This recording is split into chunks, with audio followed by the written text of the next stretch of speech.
Có ai hiểu được cảm giác của một người lúc nào cũng gồng mình lên với cuộc sống. Ngày qua ngày không có ai bên cạnh giúp đỡ. Tất cả mọi thứ đều phải tự mình làm, tự mình lo.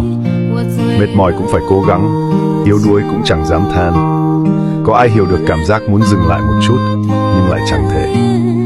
Vì nếu mình không cố gắng, thì còn ai lo cho mình đây?